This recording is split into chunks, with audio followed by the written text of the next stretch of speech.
दोस्तों नमस्कार। आपका स्वागत है द साइंस हब में। आप लोग देख रहे हैं स्पेशल साइंस की सीरीज 32। अब तक 31 क्लासेस कंप्लीट हो चुकी हैं, जिसमें 800 क्वेश्चन हो चुके हैं। ये सीरीज इम्पॉर्टेंट है railway group D, NTPC mains अर्थात CBT 2, PGT, TST, super TET या किसी भी स्टेट का टेट हो, इवन जितने भी एग्जाम होते हैं जिसमें साइंस आती है, ये सीरीज सभी के लिए इम्पॉर्टेंट है। आइए स्टार्ट करते हैं 801 नंबर से। निम्नलिखित में से कौन सी स्थिति टेस्ट ट्यूब बेबी की परिघटना को सही रूप में निरूपित करती है? इसका आंसर हो जाएगा सी नंबर, जब निषेचन बाह्य होता है और विकास आंतरिक होता है। मैं दोस्तों आपको बता दूं, टेस्ट ट्यूब बेबी का मतलब होता है जो निषेचन की क्रिया होती है, फर्टिलाइजेशन का जो प्रोसेस होता है वह शरीर के बाहर होता है। जब वो फर्टिलाइज हो जाते हैं, युग्मक बन जाते हैं, उसके बाद विकास के लिए ये शरीर के अंदर स्थापित कर दिए जाते हैं। अब इस क्वेश्चन के आंसर का डिस्क्रिप्शन देखें। जब निषेचन बाह्य होता है और विकास आंतरिक होता, टेस्ट ट्यूब बेबी की परिघटना यह कहलाती है। और आप सभी लोगों ने टेस्ट ट्यूब बेबी के बारे में सुना होगा। इस टाइम 2022 में यह बड़ा चर्चा का विषय हुआ है। जो बहुत अधिक फेमस अभिनेत्री हैं वो इस सब चीज़ों का प्रयोग करती हैं और इन सब न्यूज़ की वजह से सुर्खियों में भी रहती हैं। आइए अब देखते हैं क्वेश्चन नंबर 802।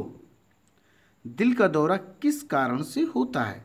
अर्थात जो हमारा हृदय है उसमें हार्ट अटैक क्यों आता है, उसका रीजन क्या है? तो इसका आंसर हो सी नंबर, हृदय में रक्त की आपूर्ति में कमी। हमारे हृदय का कार्य क्या है? ब्लड को लगातार बिना रुके पंपिंग करते रहना। अपना जो हृदय है 1 मिनट में तकरीबन 72 बार धड़कता है। अपने हृदय में 4 चेंबर होते हैं और इसका कार्य क्या होता है? ब्लड लगातार पंप करते रहना। हृदय साउंड कौन सा उत्पन्न करता है? लब और ढब। तो जब हार्ट अटैक आता है तब होता क्या है कि हमारे ब्लड, जो हमारा रक्त है, जो हमारा हृदय है, हार्ट है, उसको पर्याप्त मात्रा में ब्लड नहीं मिल पाता, इसलिए हार्ट अटैक की घटना होती है। अब देखिए इसका डिस्क्रिप्शन। हृदय में रक्त की आपूर्ति में कमी के कारण दिल का दौरा होता है। जब हृदय की कोरोनरी धमनियां और उनकी शाखाएं सिकुड़ जाती हैं तो हृदय को पर्याप्त मात्रा में रक्त की आपूर्ति नहीं हो पाती है। इसे एंजाइना कहते हैं। क्या कहते हैं? इसे एंजाइना कहते हैं। इसी का वृहत रूप दिल का दौरा या हार्ट अटैक कहलाता है। दिल का दौरा पड़ने के कई कारण हैं। अनियमित रक्तचाप, जिसको ब्लड प्रेशर कहते हैं, मानसिक तनाव, मधुमेह, मोटापा, कोलेस्ट्रॉल युक्त भोजन करना, शराब का सेवन, धूम्रपान आदि, ये विभिन्न प्रकार के कारण होते हैं। अब इसके लक्षण समझें। रोगी के सीने में बाईं ओर तेज दर्द उठता है, जोरों का पसीना निकलता है, घबराहट होती है, रोगी बेहोश हो जाता है और धड़कन एकाएक रुक भी जाती है, जिससे रोगी की क्या हो, मृत्यु हो जाती है। अब देखेंगे क्वेश्चन नंबर हम लोग 803। किस चीज को अधिक खाने से ही केवल पृथ्वी की अधिक जनसंख्या का भरण पोषण किया जा सकता है? तो इसका ऑप्शन हो जाएगा सी नंबर, वनस्पति उत्पाद। वनस्पति उत्पाद का मतलब है ऐसे खाद्य पदार्थ जिसमें किसी भी रूप में मांस का सेवन ना हो, वो वनस्पति उत्पाद होते हैं। वनस्पति उत्पाद में सभी प्रकार की आप सब्जियां ले सकते हैं, सभी प्रकार की फसलें ले सकती हैं, बट किसी भी प्रकार का नॉनवेज इसमें इंक्लूड नहीं कर सकते हैं। तो अगर वनस्पति उत्पाद खाए जाएं पृथ्वी पर अधिक से अधिक, तो जो हमारी जनसंख्या उसका भरण पोषण हो सकता है। जो अधिक से अधिक जनसंख्या उसका भरण पोषण हो सकता है। क्यों हो सकता है? क्योंकि जो उत्पाद होते हैं वो क्या होते हैं? वो वनस्पति ही होते हैं। आइए देखिए इसका डिस्क्रिप्शन। वनस्पति उत्पाद अधिक खाने से ही केवल पृथ्वी की अधिक जनसंख्या का भरण पोषण किया जा सकता है। विटामिन B2 का अन्य नाम क्या है? क्वेश्चन नंबर है 804। तो इसका जो आंसर है राइबोफ्लेविन। क्या है? राइबोफ्लेविन। और जो थायमीन होता है ये किसका होता है? ये विटामिन B1 का नाम होता है। B2 का क्या होता है? राइबोफ्लेविन। इसका आंसर हो जाएगा ऑप्शन नंबर सी। और यह इसका मुख्य स्रोत क्या होता है? हमें प्राप्त कहाँ से होता है? मांस, दूध, हरी सब्जी, सोयाबीन, अंडा आदि से ये प्राप्त होता है। अब इसकी कमी से रोग क्या होता है? त्वचा का फटना, जीभ का कटना, बाल का झड़ना, मुंह में छाले पड़ना आदि। ये क्या है? इससे ये प्रॉब्लम्स होती है। अब देखेंगे हम लोग क्वेश्चन नंबर 805। कौन सी? 805 नंबर देखते हैं। कॉकरोच जल में जीवित नहीं रह सकता क्योंकि उसका श्वसन अंग है। हम सभी को पता है कॉकरोच पानी में नहीं सरवाइव कर पाता, मर जाता है। तो क्यों मर जाता है? इसका आंसर हो जाएगा बी नंबर, या तक ट्रैकिया की वजह से। जो वह श्वसन क्रिया करता है वह ट्रैकिया के माध्यम से करता है। कॉकरोच जल में जीवित नहीं रह सकता क्योंकि इसमें श्वसन वातक या ट्रैकिया होता है। पृथ्वी पर जितने भी कीट हैं उन सभी में ट्रैकिया द्वारा श्वसन की क्रिया होती है। जितने कीट पतंग आप जानते हैं, कॉकरोच जानते हैं, उनमें श्वसन क्रिया किसके माध्यम से होती है? ट्रैकिया। ट्रैकिया को हिंदी में यातक कहते हैं। अब देखेंगे क्वेश्चन नंबर 806। पुरुष में मरकरी के विषाक्तन से कौन सा रोग होता है? मरकरी से कौन सा रोग होता है? मरकरी के जो साइन होता है Hg होता है। मरकरी को हिंदी में पारा कहते हैं। तो इसमें जो रोग होता है मीना माता, कौन सा? मीना माता भी इसको रोग कहते हैं। किसकी वजह से होता है? ये मरकरी की वजह से होता है। अब देखेंगे क्वेश्चन नंबर 807। गुणसूत्र में क्या होता है? तो इसका आंसर हो जाएगा सी नंबर, डीएनए और प्रोटीन। जो ह्यूमन बीइंग के गुणसूत्र होते हैं या जितने भी जंतु गुणसूत्र होते हैं उनमें क्या क्या होता है? डीएनए होता है और प्रोटीन होता है। डीएनए मतलब डीऑक्सी राइबोन्यूक्लिक एसिड। प्रोटीन तो आप सभी लोग जानते हैं। और अपने जो मनुष्य उसमें गुणसूत्रों की संख्या 46 जोड़े 23 होते हैं। अब देखेंगे क्वेश्चन नंबर 808। मूत्र का पीला रंग किसकी मौजूदगी के कारण होता है? जो अपनी टॉयलेट होती है वो येलो क्यों होती है? जिसका जो आंसर है वह हो जाएगा डी नंबर, यूरोक्रोम की वजह से। जो अपनी टॉयलेट का रंग होता है वो किसकी वजह से पीला होता है? हल्का सा पीला होता है, वो होता है यूरोक्रोम की वजह से। आंसर हो जाएगा इसका डी नंबर। अब देखेंगे हम लोग 809 नंबर। निम्न में से कौन सा सहजीवी नाइट्रोजन यौगिकीकरण जीवाणु है? इसका आंसर हो जाएगा बी नंबर, राइजोबियम। राइजोबियम सहजीवी नाइट्रोजन यौगिकीकरण जीवाणु है। यह ढाल वाले पौधे की जड़ की गांठ में पाया जाता है और यह नाइट्रोजन स्थिरीकरण का भी कार्य करता। कौन? राइजोबियम सहजीवी। आइए अब देखेंगे क्वेश्चन हम लोग 810। आहार में लवण का प्रमुख उपयोग होता है। तो इसका जो आंसर हो जाएगा बी नंबर, भोजन के पाचन के लिए अपेक्षित हाइड्रोक्लोरिक एसिड लघु मात्रा में पैदा करना। इसका आंसर क्या होगा? बी नंबर इसका आंसर है। आप लोग डिस्क्रिप्शन भी देख सकते हैं। आहार में लवण का प्रमुख उपयोग भोजन के पाचन के लिए अपेक्षित हाइड्रोक्लोरिक एसिड लघु मात्रा में पैदा करना है। हाइड्रोक्लोरिक एसिड का जो सूत्र होता है वह HCl होता है। क्या होता है? HCl होता है। अब देखेंगे क्वेश्चन नंबर 811। निम्न में से कौन सा जैव निम्नीकरण है? तो इसका आंसर हो जाएगा ए नंबर, कागज। अब आप जैव निम्नीकरण समझ लें। ऐसे पदार्थ जो मिट्टी में खुद ब खुद मिल जाएं, अपघटित हो जाएं, उनको हम क्या कहते हैं? जैव निम्नीकरण कहते हैं। तो कागज इसमें जो ऑप्शन है वह राइट है। कागज आप मिट्टी में डालें, नमी पकड़ेगा, सम टाइम्स आफ्टर, कुछ दिनों बाद या समथिंग 1 महीने बाद क्या होगा? वह मिट्टी में मिल जाएगा 1 से 2 महीने बाद, बट होनी चाहिए नमी वहाँ पर। अदर जो ऑप्शन है एल्युमिनियम, DDT, प्लास्टिक, ये क्या है? ये किसी भी तरीके से जैव निम्नीकरण है। इनका किसी भी प्रकार से अपघटन उसमें नहीं होता। किसमें? मिट्टी में। ये मिट्टी को हमेशा नुकसान ही पहुंचाते हैं। देखिए क्या डिस्क्रिप्शन है। ए नंबर ऑप्शन है इसका करेक्ट, जैव निम्नीकरण कागज है। डीडीटी एल्युमिनियम प्लास्टिक बायोडिग्रेडेबल नहीं है, अर्थात अपघटित होने वाले नहीं, क्योंकि इनका जो है किसी भी तरीके से क्षय नहीं होता, अर्थात नष्ट नहीं होते हैं। अब देखेंगे क्वेश्चन नंबर 812, किस उभयलिंगी पशु में नर पर निषेचन किया जाता है? तो इसका जो आंसर हो जाएगा सी नंबर केचुआ।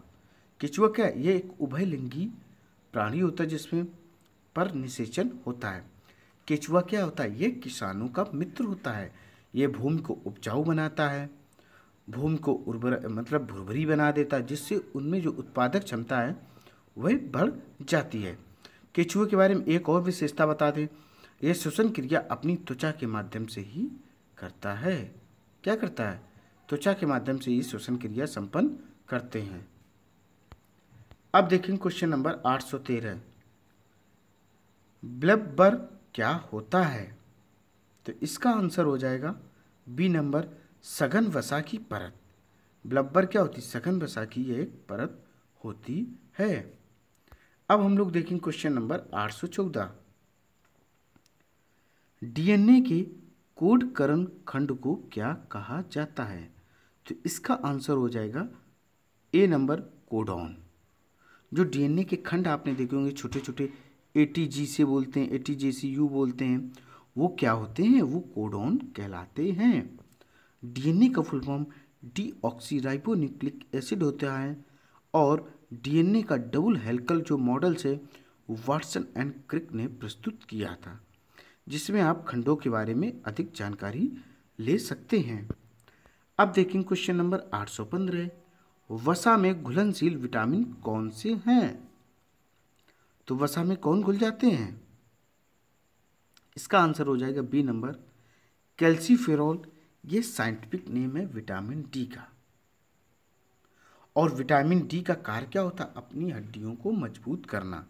इसका मुख्य स्रोत क्या होता है? दूध और सौर प्रकाश, अर्थात सनलाइट इसका क्या मुख्य स्रोत होता? विटामिन डी का। विटामिन डी का कार्य क्या होता है? शरीर में हड्डियों को मजबूती प्रदान करना। अब बात करते हैं कैरोटीन टोकोफेरॉल। ये जो है साइंटिफिक नेम विटामिन ई का है। विटामिन ई प्रजनन क्षमता मेंटेन करती है, और इसे ब्यूटी विटामिन भी कहा जाता है। क्या कहा जाता है? Beauty vitamin. अर्थात जो विटामिन ई होता है वह त्वचा के लिए बहुत इंपॉर्टेंट होता, त्वचा के लिए बेनिफिशियल होता, और इससे खूबसूरत त्वचा का निर्माण होता, डेड स्किन निकल जाती है। तो वसा में घुलने वाली कौन सी विटामिन है? कैल्सीफेरॉल, अर्थात डी और ई। वैसे पूरी उसमें फैट में घुलने वाली आप जानना चाहें तो ए डी ई के। कौन कौन सी? ए डी ई के 4 विटामिन ऐसे हैं जो वसा में अर्थात फैट्स में घुल जाते हैं, और बीसी विटामिन ऐसे हैं जो जल में घुल जाते हैं। बीसी क्या है? ऐसे विटामिन हैं जो जल में आराम से घुल जाते हैं। अब देखेंगे क्वेश्चन नंबर हम लोग 816, एक सुरा जिसको शार्क कहते हैं के साथ संलग्न एक चूसक मत्स्य में दिखाई देने वाला प्राणी सहचर है। इसका आंसर ए नंबर हो जाएगा सहभोजिता। एक सुरा शार्क के साथ संलग्न एक चूसक मत्स्य जो होता है, रिमोरा भी कहते हैं, में दिखाई देने वाला प्राणी क्या होता है? सहचर, सहभोजिता होता, क्योंकि यह भोजन अपना कहाँ से प्राप्त करता है? दूसरे से प्राप्त करता है।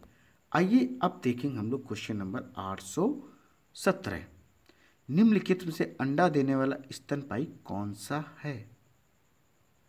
तो इसका आंसर डी नंबर हो जाएगा क्या?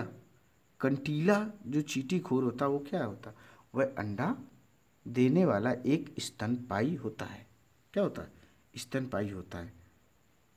स्तनपायी कौन होते हैं? जो अपने बच्चों को दूध पिलाते हैं, उनको स्तनपायी कहा जाता है। अब देखेंगे हम लोग क्वेश्चन नंबर कौन सा? 818, विश्वव्यापी तापन का संभावित परिणाम क्या हो सकता है? तो इसका जो आंसर हो जाएगा ए बी सी डी, अर्थात डी हो जाएगा उपयुक्त सभी। देखिए कैसे, समुद्र के स्तर में वृद्धि, फसल के स्वरूप में परिवर्तन, तट रेखा में परिवर्तन, उपयुक्त सभी। देखिए दोस्तों, जब भी ताप बढ़ेगा तो जो ध्रुवों पर बर्फ जमी है वह पिघलेगी, जिसके कारण समुद्र का जो स्तर है वह बढ़ेगा। जो नीचे स्तर एरिया में स्थित देश हैं, राज्य हैं, वो भी डूबेंगे। फसल भी नष्ट होगी, उसके स्वरूप, उसके रूप में, उत्पादन में, सभी में परिवर्तन होगा और तट रेखा में भी परिवर्तन होगा। तट रेखा का मतलब होता है ऐसी रेखाएं, ऐसा तट वाला एरिया जो समुद्र के तट से जुड़ा हुआ हो, उसमें भी चेंजमेंट होगा, क्योंकि उस किनारे बसे हुए शहर, राज्य, देश और उनकी भी डूबने की संभावना बढ़ जाएगी। आप इसका डिस्क्रिप्शन देख सकते हैं। विश्वव्यापी तापन का संभावित परिणाम समुद्र के स्तर में वृद्धि, फसल के स्वरूप में परिवर्तन, तट रेखा में परिवर्तन आदि होता है। अब देखेंगे हम लोग क्वेश्चन नंबर 819। मनुष्य किसके द्वारा जीवमंडल में पारिस्थितिक संतुलन बनाए रख सकता है? तो इसका आंसर हो जाएगा डी नंबर, जीवों की सापेक्ष संख्या के सूक्ष्म संतुलन को समझना। देखिए दोस्तों, आपको हम बता दें पारिस्थितिकी संतुलन होता क्या है। देखिए, पृथ्वी पर घास, पेड़ पौधे होना भी जरूरी है, उनको खाने वाले भी जानवर होना जरूरी। जो जानवर हरे पेड़ पौधे खा रहे उनको भी खाने वाले होना जरूरी है। तो इस तरीके से जो खाद्य श्रृंखला है वह भी होनी चाहिए बरकरार, ताकि जो जितने जीव जंतु वह जीवित होने चाहिए। अर्थात आप ये बात समझ लें, पृथ्वी पर जितने भी जीव हैं उनका जीवित रहना जरूरी है, तभी पारिस्थितिकी संतुलन बरकरार रहेगा। सपोज दैट आप सोच लीजिए कि सारे शेर मर जाएं, शेर, चीते, सभी जानवर मर जाएं, तो जो बकरी जंगल में रहती, हिरन रहती, इनको कौन खाएगा? इनकी संख्या इतनी अधिक बढ़ जाएगी कि क्या हो जाएगा, ये किसके लिए नुकसानदेह हो जाएंगे? ये मनुष्य के लिए नुकसानदेह हो जाएंगे। तो इसका आंसर हो जाएगा डी नंबर, जीवों की सापेक्ष संख्या के सूक्ष्म संतुलन को समझना। आप देख सकते हैं इसका आंसर डी नंबर, जीवों की सापेक्ष संख्या के सूक्ष्म संतुलन को समझकर मनुष्य जीवमंडल में पारिस्थितिक संतुलन बनाए रख सकता है। अब देखें क्वेश्चन नंबर 820। निम्नलिखित में से कौन सा पशु रुधिर आहारी है? तो रुधिर आहारी अपना खून कौन चूसता है? खून कौन चूस रहा है?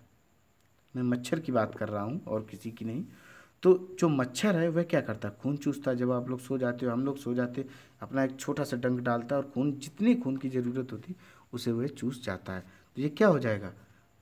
मच्छर हो जाएगा रुधिर आहारी। रुधिर आहारी का मतलब होता है जिसका आहार रुधिर हो। आंसर हो जाएगा सी नंबर, मच्छर। वैसे पशु जिनका आहार ब्लड होता है उसे हम लोग रुधिर आहारी कहते हैं। अब देखें क्वेश्चन नंबर 821। गुर्दे किडनी का कार्यात्मक यूनिट क्या है? तो देखिए इसका आंसर हो जाएगा सी नंबर, नेफ्रॉन। किडनी या गुर्दे की जो कार्यात्मक इकाई होती उसको नेफ्रॉन कहते हैं। और जो किडनी की अपने शरीर में संख्या होती है वह 2 होती है और जोड़े में यह 1 होती है। अब देखें क्वेश्चन नंबर 822। हमारे शरीर में त्वचा की सतह के नीचे मौजूद वसा किसके विरुद्ध अवरोधक का कार्य करती है? इसका आंसर हो जाएगा ए नंबर, शरीर से ऊष्मा की क्षति। हमारे शरीर में त्वचा की सतह के नीचे मौजूद वसा शरीर से ऊष्मा की क्षति के विरुद्ध अवरोधक का कार्य करती है। जब फैट जमा हो जाएगी तो क्या होगा? जो ऊर्जा क्या है, ऊर्जा वो डाउन नहीं होगी तो क्या, मोटापा धीरे धीरे बढ़ेगा। इससे बॉडी क्या है, बल्कि होती चली जाएगी और बॉडी में फैट की मात्रा डे बाई डे बढ़ती जाएगी। अब देखेंगे क्वेश्चन नंबर 823। मनुष्य की लाल रुधिर कोशिकाओं, जिनको आरबीसी कहते हैं, इंग्लिश में रेड ब्लड कार्पल्स कहते हैं, का जीवन काल कितना होता है? तो इनका 120 दिनों का जीवन काल होता है। इसका आंसर ए नंबर हो जाएगा। आरबीसी का फुल फॉर्म होता है रेड ब्लड कार्पल्स। कार्पल्स की जगह आप सेल्स भी बोल सकते हैं। अगर आपसे ये पूछा जाए कि जो अपना रक्त होता है वो रेड क्यों होता है, बता सकते हैं आप लोग? हीमोग्लोबिन की वजह से हमारा रक्त कैसा होता है, रेड होता है।